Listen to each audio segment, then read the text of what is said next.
সবাইকে good morning.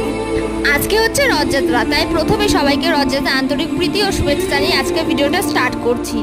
অম্বাবাচির পর কিন্তু আজকেই ফার্স্ট পুজো, তাই জন্য কিন্তু সব কিছু ধোয়া মাজা করতে করতে আজকের পুজোটা একটু দেরি হয়ে গেছিলো। তো যাই হোক, ঠাকুরকে স্নান টান করিয়ে প্রসাদ দিয়ে দিলাম। আমরা আবার ভেবো না যে প্রসাদে শুধু দুধ দিয়েছি, নকুলদানা ছিল না, আবার চিনিও দিয়েছিলাম, চিনিটা গলে গেছে। আর এদিকে দেখো মা দুপুরের জন্য রান্না করছে। তো খাওয়া দাওয়ার পর আর কোনো ভিডিও করতে পারিনি, 1 মিনিটের ব্লগে পা আর কত কিছুই দেখাবো। তারপর সন্ধ্যার সময় মেলায় চলে এসেছিলাম। আর আমাদের এখানে রথ টানা কিন্তু বিকালবেলায় হয়ে গিয়েছিল। আর মেলায় এত ভিড় হয়েছিল, তার মধ্যে যে কয়েকদিন ধরে যা গরম পড়েছে, সব মিলিয়ে খুব খারাপ অবস্থা হয়ে গেছিল আমাদের। আর মন্দিরের ভিতরেও প্রচুর ভিড় হয়েছিল।